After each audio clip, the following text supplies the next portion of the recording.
Alors je suis Youssef Zerrad, consultant pour Surf Report Maroc. Ici dans Parole de Champion, j'ai le plaisir d'accueillir avec moi une légende marocaine, le Big Wave Rider et grand tubeur Jérôme Sayoun. Alors Jérôme, comment ça va Sahbi? Ça fait un bail? Ça va super bien, merci Youssef. Alors Jérôme, tu as une actualité très chargée. On t'a vu, tu étais à Fidji, tu es parti ensuite en Namibie, tu es un globe-trotter. Raconte-nous un peu ton actualité 2017. Écoute, on a eu une année au début qui était plutôt calme. Début d'hiver, donc 2016-2017, c'était plutôt calme. Ensuite, on a eu quelques grosses swells. Donc déjà sur le Maroc, on a eu pas mal de quelques grosses swells où on a pu accueillir quelques bons surfeurs comme Francisco Porcela, comme Raphaël Tapia. On a eu mon coéquipier comme chaque année Hachi à Sermounienne. Jérôme, excuse-moi de te couper. Francisco, c'est lui qui avait pris la méga gamelle à Diopo, c'est ça? Non, c'est son grand frère, Nico Porcela. Francisco, c'est lui qui a pris l'énorme ride à Nazaré. Oui. Voilà, okay, c'est lui qui a pris l'énorme vague. Et d'ailleurs, il est venu au Maroc le lendemain de cette journée où il a pris cette énorme vague. D'accord. Et on a accueilli aussi, j'ai eu la chance de retrouver Ross Clark-John, donc voilà, avec qui il est venu passer quelques jours avec nous au Maroc aussi, où on a surfé des très grosses vagues. Et bonnes conditions, gros barrel? On n'a pas fait de tube, c'était assez gros, il y avait des vagues de face, il y avait plus de 50 pieds, des vagues, je sais pas, de peut-être 60 pieds. Donc non, on n'a pas fait de tube. On a eu, c'était un endroit où il y a une grosse logistique pour y accéder. Donc voilà, on a été tout dans les timings, mais il y a eu quelques petits, comme d'habitude, c'est dur de tout avoir parfait. Donc on a eu quelques petites imperfections dans le timing des planches qui sont pas arrivées en même temps que nous. Mais bon, l'essentiel c'est qu'on se soit éclaté, il n'y a pas eu d'incident, tout le monde s'en est sorti. C'est le plus important. Voilà, avec aucun incident, donc voilà, ça a été franchement pour nous une journée réussite. Alors l'Indonésie, Nias. Nias, ouais, en fait cette année j'avais l'intention de pas trop voyager. Et parce que mon fils grandit et ça fait 10 ans que je fais que voyager maintenant. Je vais en Indonésie chaque été, chaque saison. Et j'avais dit à ma femme, écoute, mon fils grandit, Liam, il grandit, ma fille aussi. Et j'avais envie de leur montrer un peu comment j'ai grandi au Maroc. Leur montrer un peu la pêche, parce que le surf, moi, c'est arrivé bien après, ça a d'abord été la pêche. Donc leur montrer le Sahara. T'as un frère qui est un grand spécialiste. Ah, mon frère, ouais, il est passé pro. Voilà. Mais voilà, leur montrer ça, quoi. Leur montrer la pêche, le camping, là où on veut, ce que mon père comment il nous a éduqués. Donc, et là, il y a eu ce swell qui est sorti de nulle part à Nias. Et là, c'est le surfeur qui a... Ouais, non, c'est que surtout Nias, ça faisait 2 ans que j'y allais. Ces 2 dernières saisons en Indonésie, j'y suis allé. Et Nias, je voulais scorer là un gros Nias. Vraiment, j'ai eu que des gros Nias parce que j'y allais qu'à une certaine taille, un minimum de taille. Mais là, je disais, je ne vais pas aller si c'est pas plus gros qu'une limite. Et dans les cartes, il y avait tout pour que ça soit plus gros. C'est monté à combien la plus grosse série? Elle était imprenable à la rame. D'accord. Fallait être en taux alors. Ouais, il y a eu 4-5 vagues qui sont passées où c'était pas possible de les prendre à la rame. D'ailleurs, il y avait Matt Brownlee qui est un jeune Sud-Africain qui est un des plus gros chargeurs vraiment que je connaisse aujourd'hui. À Jaws, il a pris quand il y a eu El Niño, il a pris parmi les plus grosses vagues de l'hiver. Et même lui n'a pas pu démarrer sur ces vagues-là. Il y avait Lucas Silveira, un Brésilien, qui est venu quelques fois au Maroc, qui est un très bon compétiteur, mais qui est un très gros chargeur aussi, qui lui aussi, par exemple, 2 fois il a essayé de prendre des vagues, je ne parle pas de celles qui étaient imprenables, je parle d'autres vagues, où il a essayé de partir, il n'a même pas eu le temps de mettre les pieds sur la planche. C'était vraiment incroyable, c'était très creux. Genre sérieusement, quand je vous dis, des vagues où même moi, J'avais envie de prendre j'ai pris des grosses vagues, mais là, quand j'ai vu les lignes arriver, même moi, je me suis pas retourné. D'accord. Genre, quand j'ai Ça vu devait vraiment être très très Ah grand. ouais, quand j'ai vu Matt Brownlee se retourner, j'ai dit, ouais, qu'il aille. Même pas, je le jalouse. Mais voilà, j'ai eu ce que je voulais et on a eu un Nias, mais ouais, j'ai eu Épique. ouais, épique, historique, je crois. Et ça a été, j'ai eu le meilleur tube que j'ai jamais eu à Nias. Et en tout cas, backside, j'en ai jamais eu des comme ça en Indo. D'accord. Au Maroc, je sais même pas si j'en ai déjà eu des comme ça. D'accord. Alors maintenant, on va se balader du côté de la Namibie, Donkey. Donkey Ouais, Point. Donkey Bay. Donkey Bay. Parle-nous un peu de cette vague. Ouais, alors en fait, quand j'étais à Nias, il y avait un autre swell et j'ai vu qu'il y avait un énorme swell en Afrique. Mon fils, اسمح لي يا ولدي الله يعطيك الصحة ولا كده احلى سرفة. Non, celle-là, c'est plutôt, excuse-moi, ma femme. Parce qu'en plus, c'est elle qui gère pour moi. Quand je suis dans les endroits un peu retirés, c'est elle qui gère pour moi toute la logistique des billets d'avion, les connexions, arriver au Maroc. Elle me prépare déjà une partie de mon matériel. Donc, elle m'aide beaucoup, vraiment beaucoup. Heureusement que j'ai ma femme et elle est là pour me supporter et m'aider, quoi. Et là, en voyant ce swell, Matt Brownlee me dit ouais, ça va être énorme, il va y avoir des grosses vagues en Afrique du Sud. J'ai dit allez, let's go, on y va. Et lui est rentré et j'ai pris directement un avion. J'ai écourté mon séjour en Indo et j'ai pris un avion. J'ai fait donc de Nias au Maroc. Je suis arrivé le soir. J'ai juste changé j'ai pris des affaires. Mon board bag, ma femme me l'avait préparé. J'ai tout vérifié, hop, rechargé les caméras, on a repris ce qu'il nous fallait avec le caméraman Fred. Et là, on est reparti le lendemain matin en Afrique du Sud. Et on est arrivé en Afrique du Sud, donc on a passé une semaine. Et là, il y a eu ce swell pour Donkey Bay, où on a dit, bon allez, il m'a dit, c'est le swell, il faut y aller. Donc j'ai écouté les locaux. J'ai dit, let's go. Let's go. Alors, pour ceux qui ne connaissent pas Donkey Bay, c'est Skeleton Bay pour les touristes. Et puis pour les vrais surfeurs, Ouais, Donkey Bay. Ouais, parce que moi aussi, je disais Skeleton. Ils m'ont dit, non, c'est les touristes, ça, non, Donkey Bay. Donkey Bay. Alors raconte-nous les tubes là-bas, raconte-nous la vague, elle fait rêver. Alors, mais tu m'as dit tout à l'heure qu'elle était un peu plus compliquée que ça. C'est pas si facile que ce qu'on croit. Ce qu'on voit, comme d'habitude, le surf, toujours tout ce qu'on voit, ça fait rêver, c'est beau, ça a l'air facile. Mais non, c'était bien plus compliqué que ça. D'abord, c'est très physique, si on veut prendre beaucoup de vagues.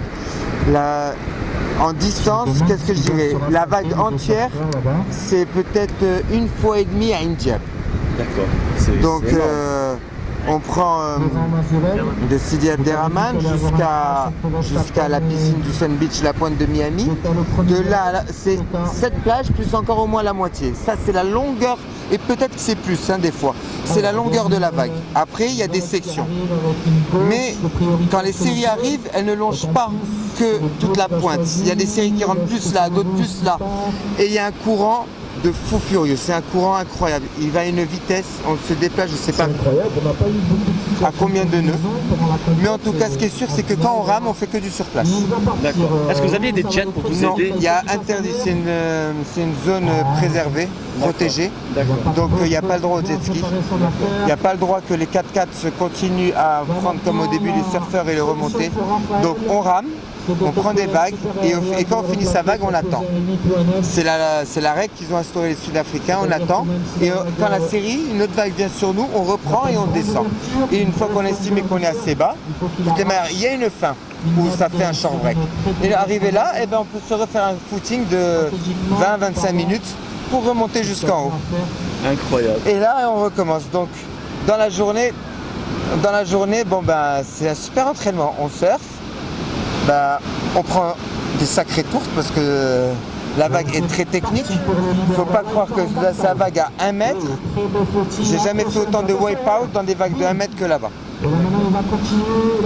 J'ai jamais vu ça. C'est très creux. C'est quoi comme fond? C'est du sable, mais du sable très dur. C'est très facile de se faire très mal.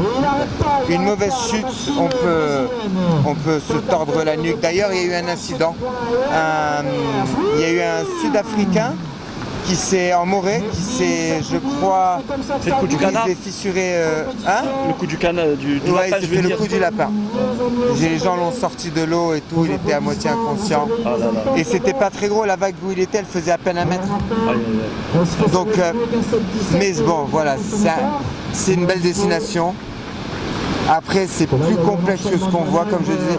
C'est-à-dire, on voit que les vagues parfaites. Des vagues parfaites comme ce qu'on voit sur Surfline, il y en a peut-être 10, 15 dans la journée. Les autres, c'est pas comme ça. Mais bon, c'est quand même incroyable. Il y a Là, rien à dire. tu nous as fait rêver. Quand est-ce qu'on va voir les vidéos? Ah Non, je suis en train de préparer, ça faisait 4 ans que je faisais pas de film. Je suis en train de préparer je veux faire un gros film. Et donc j'ai beaucoup travaillé dessus. Tout le temps, on a déroché 4 années là. On est en train de sélectionner. Et maintenant, je suis en train de discuter avec des producteurs parce que je veux faire quelque chose un peu différent de tout ce que j'ai fait. J'aimerais faire quelque chose vraiment qui marque tout ce que l'évolution qu'on a eue avec tous les copains au Maroc. On a commencé en Toï, on a fini à la rame. Au Maroc, on a des super vagues, on a des vagues, on n'a rien à envier, que ce soit l'Indonésie, Hawaï, l'Australie, les États-Unis, on n'a rien à envier personne, ni l'Europe. On a aussi bien qu'eux. Et donc aujourd'hui, j'essaie de faire quelque chose pour vraiment mettre le Maroc et ses vagues en valeur. Une avant-première au Maroc? Ouais, parce que tout ce que je vais montrer, c'est pas du tout ce qu'on a l'habitude de voir. D'accord. Ça nous donne envie. Pour quand à peu près? Je pense que ça sortira pas avant déjà l'année 2018. D'accord. Pas avant. Alors maintenant, on va parler des jeunes Marocains. Comment tu trouves le niveau? Comment ça a évolué? Écoute, déjà au niveau compétition, il n'y a rien à dire. On commence à voir plein de petits jeunes qui commencent à fracasser. Il y avait que avant, bon, on avait eu Abdel. Là, on a eu Ramzi qui, lui, bon, est à un autre niveau.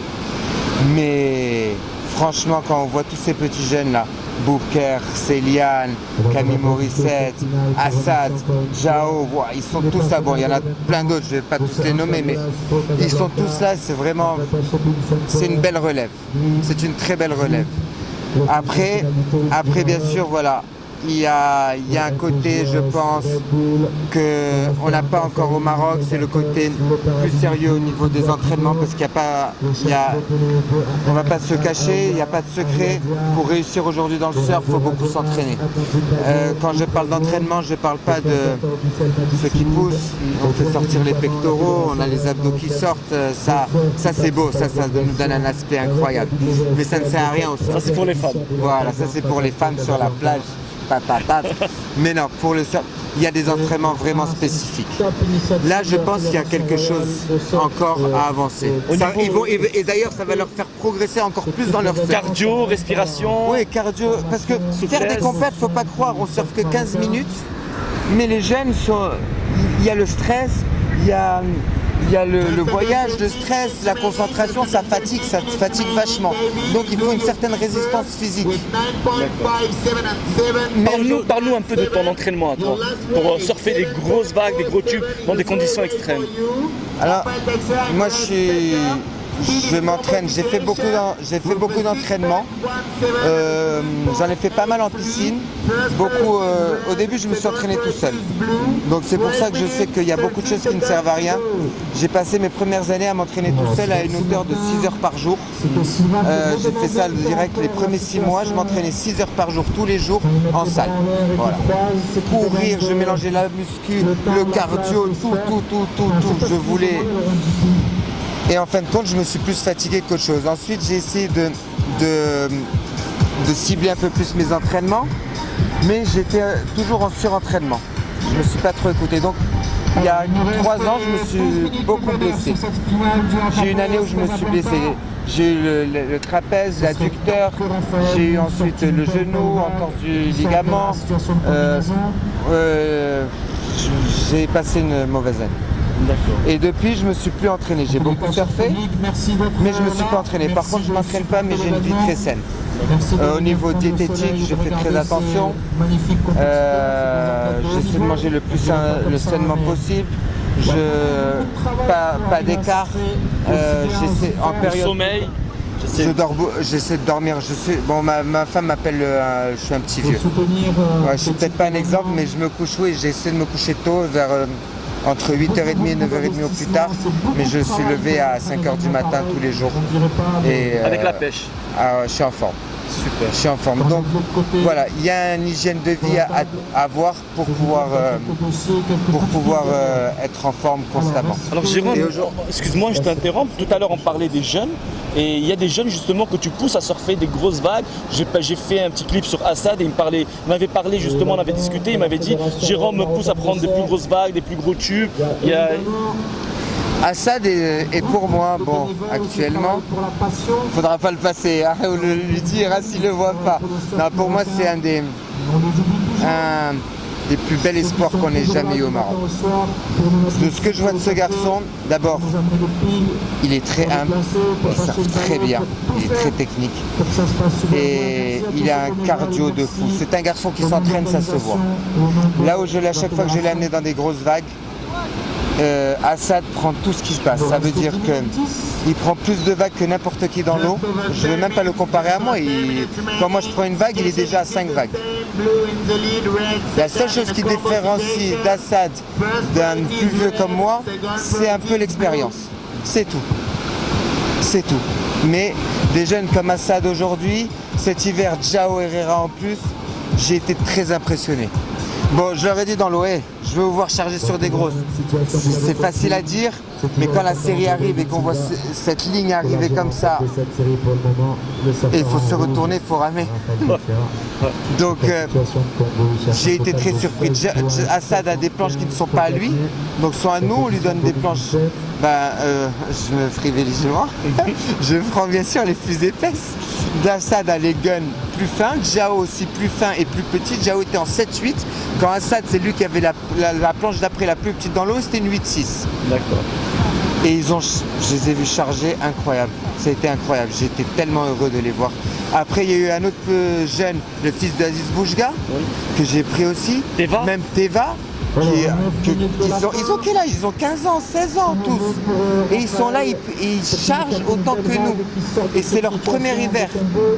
Donc, il y a quelque chose. Il y a quelque chose. Il faut juste un peu les mettre en confiance et les laisser faire et être avec eux. Bon, après, on met en place quand même toute une logistique pour la sécurité.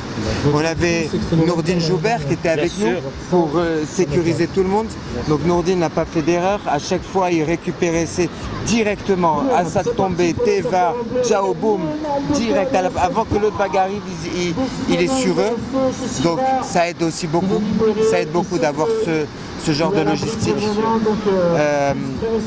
Parce qu'on ne sait jamais ce qui peut se passer dans ces grosses vagues. Tu tombes, tu prends la planche, tu perds connaissance, personne n'est là, ou même tu es tombé, tu as tapé le fond, tu as été surpris.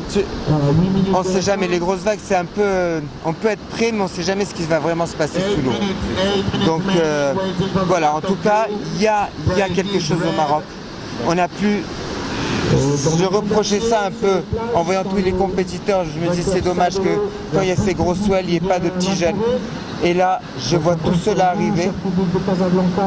Et avec en plus humble et une envie, une excitation et je me dis une motivation. Je me dis bon, c'est que du bonheur. C'est génial quand on pousse et on voit les résultats. C'est top. Et après ça, je les ai même amenés, ça je veux le dire, sur le sable Imswan, qui est aujourd'hui la vague la plus dangereuse qu'on ait au Maroc, où il y a eu beaucoup de professionnels, comme Benjamin Sanchez, qui est réputé en Europe pour surfer gros vagues, qui n'a jamais voulu surfer cette vague. Ça lui a toujours fait peur, il a dit non. Il m'a toujours dit Jérôme, je la surferai jamais. Il y a eu d'autres surfeurs comme Cory Lopez qui n'ont pas voulu la surfer. Quand O'Neill était là à Imswan, je leur ai proposé le jet ski, leur laisser, ils ont dit non. Vous sortez un truc complètement fou, ça ne sert, je vois pas l'utilité. Il me dit mais pourquoi vous faites ça? Je dis c'est ce qu'on aime, c'est tout. Oui mais il n'y a pas de médias, je dis mais on s'en fout des médias, on le fait pas parce qu'on aime ça, c'est tout. Et Jao et Assad ont chargé comme pas permis sur cette vague. Vraiment, il leur manque de la technique un peu, ils sont foufous. D'ailleurs, ça fait un peu peur. Mais voilà, on leur met, ils ont un casque, ils ont un gilet, ils ont tout ce qu'il faut. Nada, ils ont tout ce qu'il faut. Ah, c'est important, c'est important. On rigole pas, on s'amuse pas avec la vie de quelqu'un. Quand ils seront plus grands et que c'est eux qui feront attention à moi, ils pourront faire ce qu'ils veulent à ce moment-là. Mais tant que c'est moi qui fais attention à eux, on a des règles. Alors on va terminer par ce petit mot de la fin. Parle-nous de tes projets pour 2018. J'ai quelques projets, je peux pas vraiment en parler aujourd'hui. Mais aujourd'hui, ce qu'on essaie de faire